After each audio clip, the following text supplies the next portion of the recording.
Bonjour. Alors, je vous l'avais dit la semaine dernière, dès qu'on montre ce bouquin, hop, t'as le FBI qui arrive, quoi. Alors, j'ai trouvé un truc, vous prenez une carte anniversaire, vous la glissez dans la version officielle, et là, magique, tu vas voir, hop.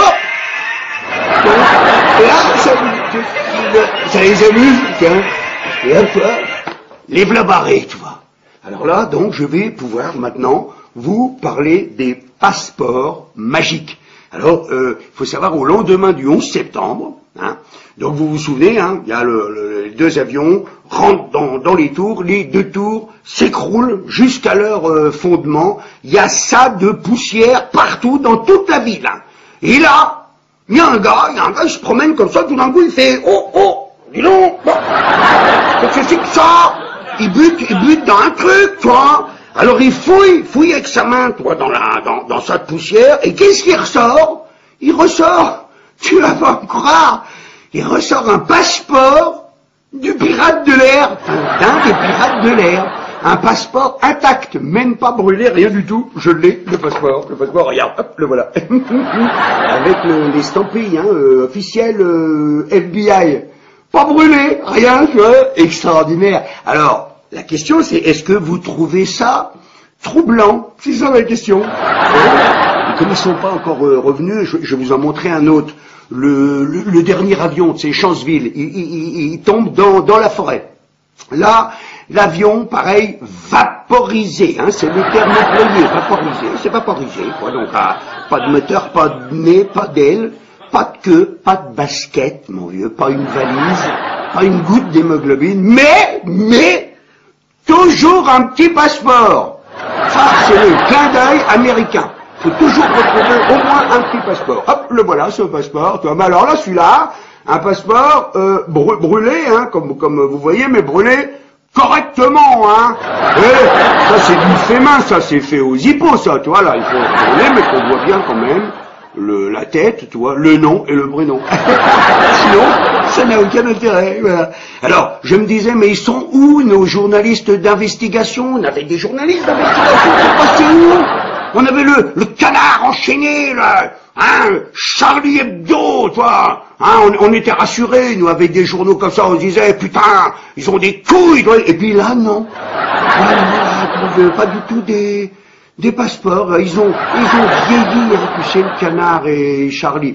À mon avis, ils ont dû se chier dessus, puis maintenant ils ont peur de se mettre debout, tu vois, à cause des odeurs, ça va, voilà, ça va les gars? Non, je disais, simplement, je demandais aux gens s'ils trouvaient ça troublant. C'est d'ailleurs à propos des trous noirs qu'il y a dans l'univers, tu sais, qui aspirent tout sur leur passage. Il y a quelqu'un qui a dit, je sais plus qui, il a dit, ces trous noirs, c'est troublant. Allez, à la semaine prochaine.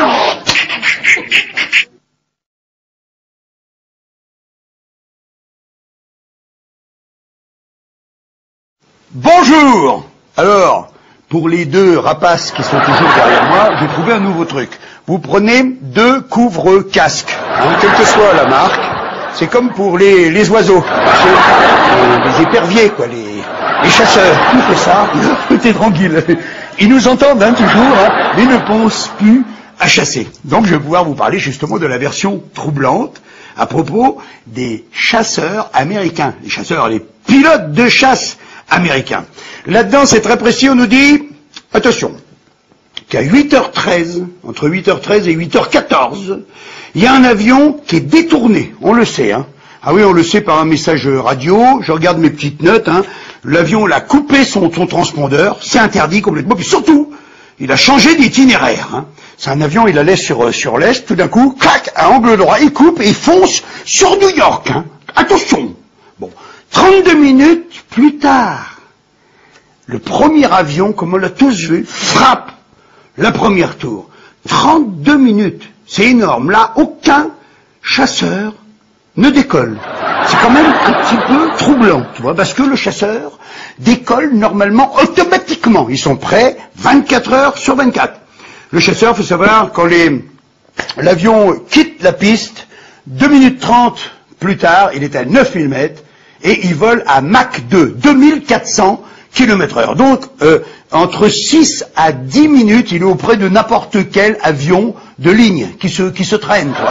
Ben, le chasseur, il arrive, il peut parler carrément en articulant bien, il est en visuel, quoi, avec le pilote, il peut lui faire, c'est quoi votre problème, vous avez changé de direction, et de la famille, peut-être dans le coin, toi, il y a quelqu'un qui a oublié sa brosse à dents, c'est complètement interdit, c'est super dangereux, il y a plein d'avions qui volent, et puis il faudrait se rentrer dedans. Bon, admettons, hein, à 9h03, tiens-toi bien, il y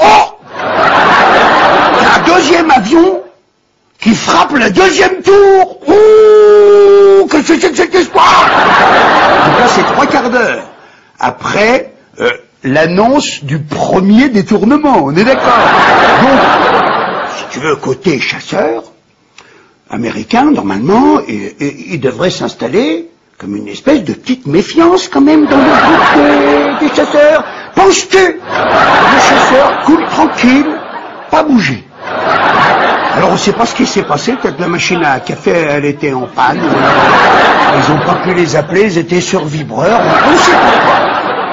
Alors moi vraiment, toi, là je trouve ça quand même assez troublant, tu vois, parce que le truc le plus embêtant, si tu veux, dans cette version, c'est que 1h23 plus tard, c'est marqué là-dedans, hein, à 9h37, il y a, soi-disant, un Boeing 757 qui frappe le Pentagone. 1h23. Alors là, 1h23, quand même, toi, ça fait beaucoup. Alors, si vous voulez, donc, pour vous résumer un petit peu le truc, le jour du 11 septembre 2001, il faut d'abord féliciter l'aviation civile. Bravo à l'aviation civile américaine, parce que, et c'est marqué, c'est bien marqué là, dedans aussi, ils ont réussi en à peine 1h15 à faire atterrir 4500 avions. C'est quelque chose quand même là, hein, 4500 avions cloués au sol d'urgence. En revanche, les militaires, ce jour-là, les militaires de l'armée la plus puissante du monde, n'ont pas réussi à faire décoller un seul chasseur. C'est quand même troublant ça, non? Mais enfin, rassurez-vous, il y a quand même une morale dans tout ça, c'est que tous les militaires qui n'ont pas fait donc décoller les chasseurs, ils n'ont pas été punis, ils ont été promus. Ils auraient dû être punis normalement, mais ils ont été promus. Voilà mes amis, ce que je voulais vous dire, la semaine prochaine, ne manquez pas la semaine prochaine parce que je vais m'adresser directement à Barack Obama, hein, donc ne manquez pas. Et puis surtout merci pour tous les encouragements que vous m'envoyez. C'est très très gentil. Je suis un petit peu seul hein, dans cette histoire, donc ça fait super plaisir. Et puis souvenez-vous que plus vous êtes nombreux, plus je suis fort.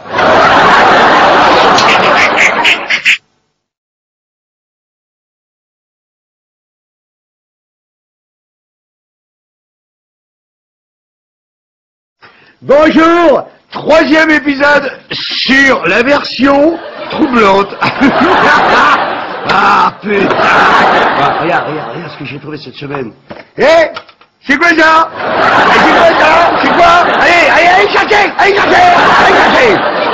Regarde, comment dit? Voilà. Donc, troisième épisode, c'est le fameux avion du Pentagone, celui qui m'a valu tellement de déboires. J'ai eu le malheur le 9 septembre de l'année dernière, j'ai eu le malheur de dire qu'il n'y avait pas d'avion. C'était une erreur en réalité. Je voulais dire que j'étais très troublé à l'idée que ce soit un Boeing 757, en fait, qui ait frappé le Pentagone. Nous sommes très nombreux à être troublés par cette version très troublante. Alors, je l'ai promis, je m'adresse directement à Barack Obama. Barack! Maintenant que c'est toi, le patron des États-Unis, s'il te plaît, Barack, fais péter une vidéo qui nous montrerait donc le Boeing 757 qui frappe le Pentagone. Parce que le Pentagone est l'endroit le plus surveiller du monde. On est d'accord, hein. Il n'y a pas 3-4 caméras, il y en a 86 caméras qui surveillent partout. Le Pentagone, impossible que tu ne l'aies pas, le Boeing 757. Plus les autres caméras qui sont à l'extérieur. Elles ont toutes été confisquées par le FBI. Alors maintenant que c'est toi le patron, Barack, je te le demande, comme un ami, Barack, franchement, fais péter maintenant une vidéo. Hein, tu dis au FBI, hey, montrez-nous le Boeing. Ah putain, parce qu'il y a des familles de victimes qui ont tellement insisté. On nous a montré 5 images, mais 5 images, on le voit pas le Boeing 757. On voit une traînée blanche, tu vois. On voit une boule de feu qui sort, mais on le voit pas. Ouais, là, fais-nous péter le Boeing. Boeing 757, on veut le voir, le Boeing, qui rentre chez comme ça, et qui disparaît dans un trou de 4,50 mètres dans le Pentagone. Nous, on veut le voir, parce que franchement, c'est étonnant, hein, Boeing qui replie ses ailes. Oui, parce qu'il n'y a pas l'impact des moteurs, tu sais, de chaque côté du trou, avant que le toit s'effondre. Normalement, il y a le trou, puis il y a l'impact des moteurs, comme on le voyait sur les tours. On voyait bien sur les tours, les deux impacts, on voyait les ailes, les abdas. Là, on le voit pas, c'est très troublant. Alors vas-y, s'il te plaît, fais-nous ça. Barack, vas-y. T'as des couilles, fais-le. Voilà. Oh merde. Regarde. Allez hop, allez, ça m'a coûté deux Big Mac, mais tant pis. Alors, la semaine prochaine, mesdames et messieurs, 4e épisode, je vous parlerai de monsieur Silverstein. Silverstein, c'est le propriétaire, hein, du bail des 3 tours, parce que je vais vous parler de ce qui ne figure pas dans cette version, et c'est très très troublant, c'est que le 11 septembre, il n'y a pas 2 tours qui se sont écroulées, il y en a 3. Il y a les 2 tours du World Trade Center, on les a tous vus, qui s'abattent, qui s'écroulent à la vitesse de la chute libre, on en parlera plus tard. Et puis il y a la tour 7, touchée par aucun avion, qui a des tout petits incendies, qui s'écroule elle aussi à la vitesse de la chute libre. Silverstein, souvenez-vous de ce nom, parce que ce type est aussi très très drôle. À la semaine prochaine, bye bye.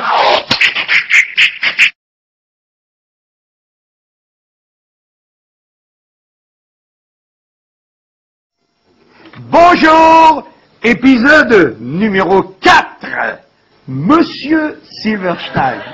Ah, vous voyez, regardez les gars derrière, toi, regarde, ils m'ont offert un t-shirt, du coup, je les ai mis à la peinture. Ils cassent tous les couilles, toi. Ils sont en train de peindre mes aïeux, tu vois. C'est sympa, hein, t'as vu, c'est vachement joli. Allez-y, les gars, hein. Donc, Monsieur Silverstein, très intéressant, hein, parce qu'il faut parler de cette version troublante, évidemment, mais il faut aussi parler de ce qui n'a pas été marqué volontairement dans cette version troublante, donc la tour numéro 7. Parce que le jour du 11 septembre, comme je vous le disais l'année dernière, 3 tours s'effondrent sur elles-mêmes à la vitesse de la chute libre. Les 2 tours du World Trade Center et la tour 7. Alors, Monsieur Silverstein, il est extraordinaire. Il signe le bail, donc, et l'assurance, hein, pour les 3 tours en question. Silverstein, souvenez-vous bien de son nom. C'est les Silver au casino, c'est les Silver, c'est les sabres en argent. Tu sais, t'as déjà quel casino? T'as les 3 Silver.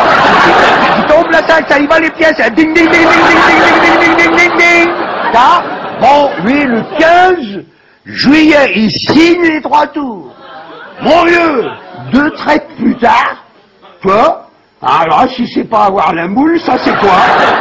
Le 11 septembre, il y a les 3 Silver, qui tombent, les 3 dehors, et ils touchent 3,5 milliards, tu vois, de dollars. Il en a retouché un petit peu après, mais je sais pas exactement combien, plus le chantier de reconstruction, tu vois, qui lui appartient. Alors toi, ça figure pas dans la version troublante, c'est emmerdant, parce que bon, voilà un immeuble, hein, pas touché par aucun avion, il y a très peu de feu dedans, il y a tous les secrets de la CIA à l'intérieur, tout d'un coup, 7 heures après, il tombe, de peur, hein, toi, l'immeuble 7, quoi, c'est comme ça, il est à peu près comme ça, quoi.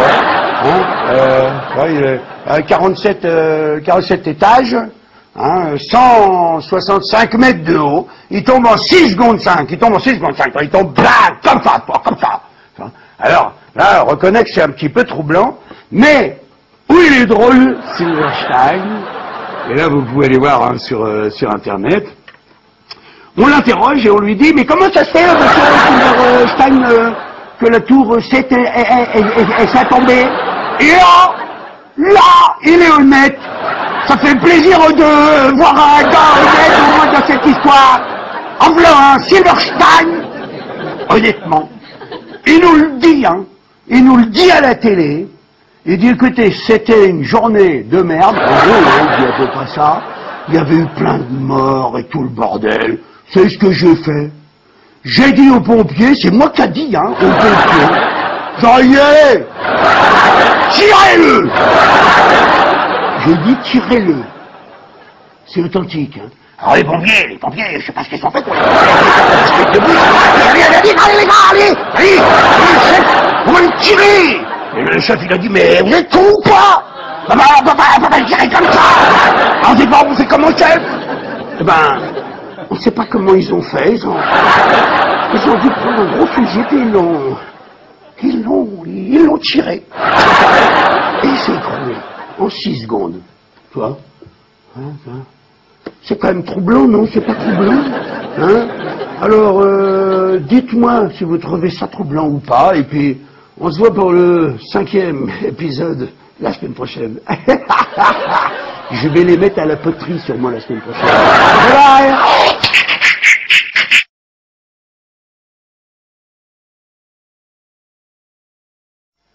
Bonjour, 5e épisode. Là, je les ai mis au sudoku, tu vois. Là, les gars, hein, faut trouver de 1 à 9. Hein, chaque ligne, chaque colonne, chaque carré. D'accord? Allez-y, il manque que 4 carrés, hein, quand même. Voilà, comme ça, on est tranquille. Alors, je vais pouvoir vous parler de la version troublante, hein. Et je vais vous raconter aujourd'hui George Bush à l'école. Ah vraiment, trop drôle. Sur une seule page, il y a au moins 5 ou 6 gags. Donc, là, George Bush, président des États-Unis, juste avant de rentrer dans l'école, on lui dit Monsieur le Président, il y a un avion qui a frappé une tour, tu vois. Hein, on l'a même pas prévenu qu'il était détourné depuis 32 minutes, hein, l'avion. Hein. Non, on lui dit, juste là, il a frappé une tour. Bon, le président, il dit, bon, ça peut arriver, un avion qui frappe une tour. Admettons. Bon, ça dans l'école. Et, donc, 17 minutes plus tard, il y a un de ces gardes du corps, tu vois, qui est là. Et là, c'est marqué page 88, hein, là, je te dis pas de conneries, je te dis carrément le truc. Il y a un mec qui s'appelle Andrew Card, donc, hein, à 9h05, donc 2 minutes après l'impact du 2e avion, il lui chuchote à l'oreille, vous avez tous vu ces images, hein, il vient lui chuchoter à l'oreille, et il lui dit exactement, hein, 2 points, ouvrez les guillemets, un autre avion vient de percuter la seconde tour, point. L'Amérique est attaquée, il dit au président. Et vous vous souvenez, le président, qu'est-ce qu'il fait? Il vient d'entendre donc l'information. Il fait oui. Et il reprend son livre devant les élèves. Hein. En fait, c'est l'histoire d'une petite biquette. Alors il dit bon, alors la blague. Oui, je sais, j'ai entendu. Après, ces gens, après, c'est pas bientôt fini d'envoyer tes avions là, hein? Alors les enfants. Donc la biquette et le chasseur. Non, pas le chasseur. Les chasseurs, je vous l'ai dit déjà dans un précédent épisode, ils dorment. Les chasseurs. Alors là, ce qui est marqué précisément dans la même page, c'est bien marqué, le président nous confiera que son instinct, à ce moment-là, a été d'afficher une image de calme, afin que le pays ne voit pas de réaction agitée en un moment de crise. Tu vois? Il lui dit, l'Amérique est attaquée, 3 milliards de personnes sur Terre font des bons, tu vois, comme ça, les photographes, ils se mettent dans le fond de la classe, ça cliquette dans tous les coins. Pas bouger, cool, calme. Et ben moi, toi, je te dis un truc, ça a un nom. Ça s'appelle le sang-froid. Tu vois. Ah, ça, c'est un gars qui est calme et qui a du sang-froid. Georges Bush, d'ailleurs. Ensuite, toujours de la même page, hein. Il nous dit donc que personne parmi l'entourage immédiat du président n'est en contact avec le Pentagone. Alors, ils ont dit, il y a quelqu'un qui est en contact avec le Pentagone, parce que là, on vient de se prendre deux avions en pleine tête. On dit, bah non, moi, je ne l'ai pas, tu l'as, toi, le truc, bah non. Non, on l'a pas. Faudra pas quand même qu'on en parle, hein, de ça, hein. Ghislaine, c'est quoi la semaine prochaine? Hein? Ouais, parce qu'il faut absolument qu'on parle de cette affaire-là. Voilà, et donc, le sang-froid, George Bush, à l'école. C'est drôle ou pas? Alors, vous avez trouvé? Vous avez trouvé? Mais non, putain, mais c'est le 1, là, par exemple, en haut. Là, oui, là, c'est le 1. Il manque d'aller. Ils sont cons, quand même, hein. Bon, allez, à la semaine prochaine pour le 6e épisode. Bye bye.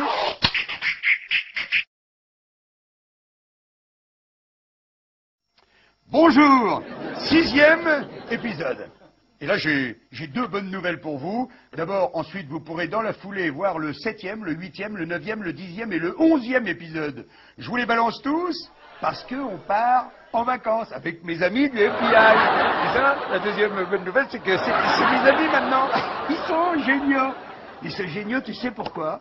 Parce que le 9 septembre dernier, j'avais dit un petit peu vite, dans l'émission de Laurent Ruquier sur Europe 1, j'avais dit, mais Al-Qaïda, Ben Laden, ils sont pas responsables des attentats du 11 septembre. C'était parler trop vite. Il faut juste dire, je trouve que cette version est très troublante. Vous aviez compris ça. Et là, c'est ça que je suis ami maintenant avec le FBI. C'est le FBI qui me donne raison. Puisque si vous allez sur le site du FBI, vous regardez, Ben Laden, il est accusé de tout. Hein, c'est l'ennemi public numéro 1, toutes catégories confondues. Mais il n'est pas accusé des attentats du 11 septembre. Alors, nous on dit, quand on leur demande, on leur dit, mais pourquoi il n'est pas responsable? Le FBI nous répond, bah parce que on n'a pas de preuves. Extraordinaire quand même, hein. D'autant plus que, petit détail rigolo, c'est que dans les jours qui ont suivi le 11 septembre, il n'y a plus un avion dans le ciel américain, plus qu'un seul, en tout cas. C'est l'avion qui ramène la famille Ben Laden à la maison. C'est drôle ou pas?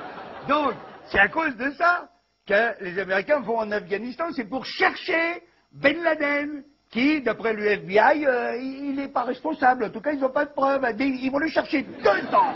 Soi-disant, il est réfugié dans une grotte afghane, tu sais, façon James Bond, avec des ascenseurs et tout. On la voit, des fois, il la dessine, même la grotte, hein, qui a jamais existé. Et au bout de 2 ans, ils sont prêts à le choper, hein. Manque de bol. Tu me crois pas. Il s'échappe avec le Mollah Omar en mobilette. Parce que les Américains ne soupçonnent pas que la mobilette afghane est très puissante, très méchante.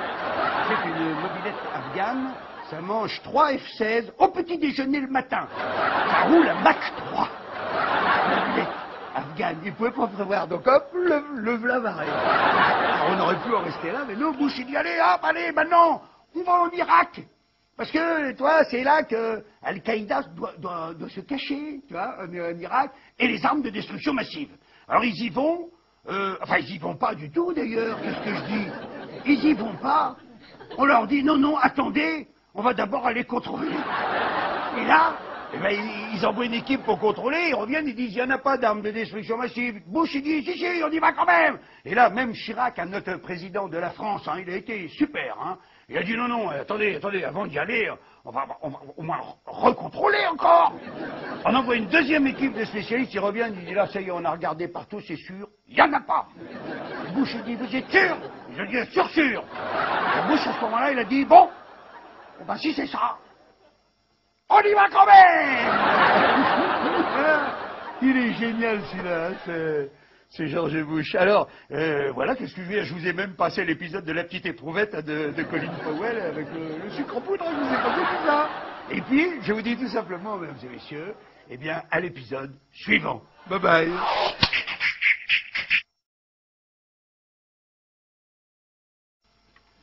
Bonjour, 7e épisode. Alors, je les ai mis à la méditation. Hein.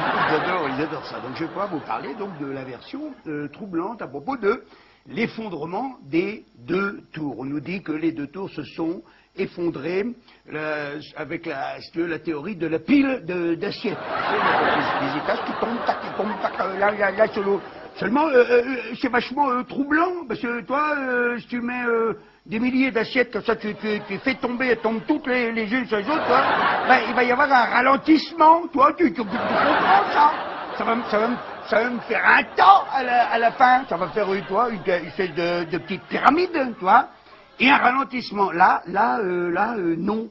Si tu veux, là, les tours, ce qui est très troublant, c'est qu'elles tombent selon la loi de Galilée. Hein. Galilée, hein, c'était pas une merde, hein, quand même. Hein, elles tombent à la vitesse de la chute libre, si tu veux. Parce que, ce qu'il faut dire, c'est que cette version, elle est de 2004. Mais en 2005, tout d'un coup, il y a eu 2 gros monstres qui sont arrivés, qui s'appellent YouTube et Dailymotion. Donc les gens, ils ont pu regarder les tours tomber autant de fois qu'ils veulent. Non seulement les 2, mais la 3e, la tour 7, qui s'écroule pareil à la vitesse de la chute libre. Alors, ils ont regardé, les spécialistes ont regardé, ils ont dit, oh là là, mais dis donc, ça ressemble très fort à une démolition contrôlée. C'est le seul cas où, si tu veux, l'édifice tombe à la vitesse de la chute libre. Alors là, c'est pas moi qui le dis, hein, moi je dis pas ça, va dire trop Satanas. Non, moi je le dis pas, moi je dis seulement que la version de l'empilement d'assiettes, elle est troublante. Voilà ce que j'ai dit. Parce que, si tu veux, pour expliquer bien ce que c'est une démolition contrôlée, parce que des fois on ne comprend pas, c'est comme s'il n'y avait pas d'étage en dessous. Bon, tu prends le dernier étage des 3 tours, hein, tu prends le dernier étage, tu retires tous les étages qui sont en dessous, toi. Tu le laisses tomber un moment. Eh ben, pour faire 400 mètres, il va mettre entre 9 à 10 secondes. C'est ce qui s'est passé pour les 2 grandes tours. Et puis pour la tour 7, 6 secondes et demie. Voilà, toi. Alors, toi, bah, ça, je trouve ça un petit peu troublant. Et puis aussi deux autres trucs intéressants à dire. D'abord, aucune tour n'est tombée à cause d'un incendie. Il y a eu plein d'incendies dans plein de tours, hein, qui ont duré 10 heures, 15 heures, 19 heures comme à Madrid. Tu vois la tour qui brûle comme une torche, toi, jusqu'en haut. Jamais, ça assez, jamais écroulé. Et l'autre truc troublant, ça vous l'avez vu aussi, hein, sur Internet, c'est la poutre qui est fichée dans l'immeuble de la Deutsche Bank. Hein. Ah, c'est une poutre qui fait plusieurs tonnes, elle fait plus de 10 tonnes. Je sais pas exactement combien, on s'en fout, mais elle fait plus de 10 tonnes. Fichée dans l'immeuble, dis donc, le pâté de maison à côté. Ça, c'est quand même un petit peu troublant. Alors, on ne sait pas ce qui s'est passé. Les poutres, elles ont sûrement, j'imagine, elles en ont parlé entre elles. Hein, elles ont dit, oh là, mais poutrelle, qu'est-ce que tu fais? Où tu vas? Reste avec nous. Écoute, il paraît que les dernières paroles de la poutre, elle a dit aux autres, elle a dit, écoutez, je reviens, je vais à la banque. Et elle n'est jamais revenue. Elle est restée plantée dans la banque. Hein. Il n'y a pas qu'elle, remarque. Hein. On est beaucoup à se planter hein, dans notre banque. Hein, non? Ça vous fait pas? Enfin, c'est quand même troublant.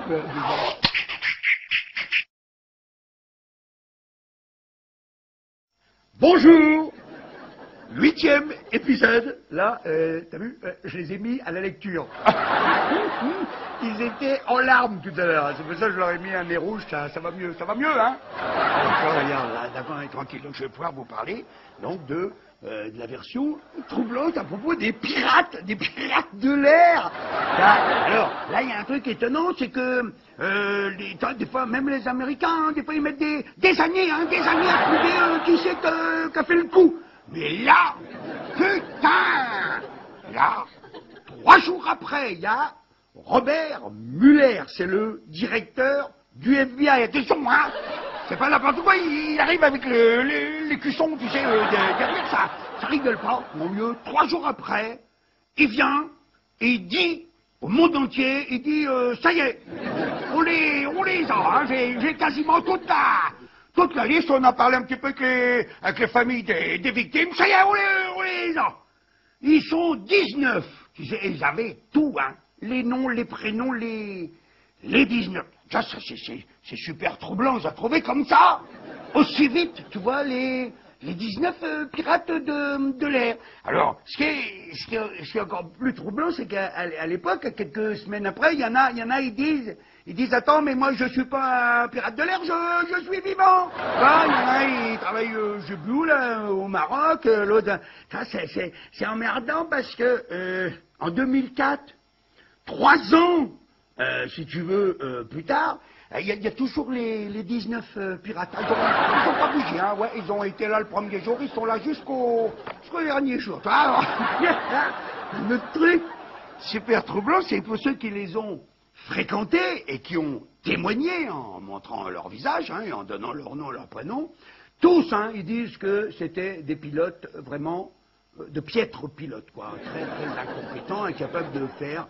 décoller un tout petit avion. Tu vois, des fois, ils l'abandonnent au bout de la piste et puis ils rentrent à pied. Tu vois, pas des grands pilotes. Et puis alors, pour ceux qui ont fréquenté jusqu'à la veille, hein, ceux qui ont fréquenté Mohamed Atta, par exemple, et son copain, là, je sais plus comment il s'appelle, alors là, ils sont carrément décrits comme des alcooliques, cocaïnomanes et grands consommateurs de call girl, si tu veux, ce qui correspond tout à fait au type même du musulman fanatique, tu vois. C'est-à-dire que la veille, hein, de s'offrir à Dieu, donc en martyr, toi, il se saoule la gueule, toi, oui, limite à presque le louper, l'avion du homme. Alors moi, toi, moi je trouve que c'est quand même des pirates super troublant, toi. Ah, je m'y connais pas beaucoup en pirate de l'air, mais enfin, c'est du pirate troublant ou pas ça, hein? Donc, voilà, parce que moi, je sais, par exemple, la veille de mon Stade de France, c'était une journée super importante, toi, hein? Bah, je te jure, j'ai pas fait la riboule dingue, hein, la veille, hein. J'étais jogging le matin, et c'était juste pour faire rigoler 52 000 personnes, quoi. Hein, j'allais pas rendre mon âme à Dieu, mais j'ai quand même fait attention, là, ça, c'est du pirate troublant, ça, à mon avis, hein.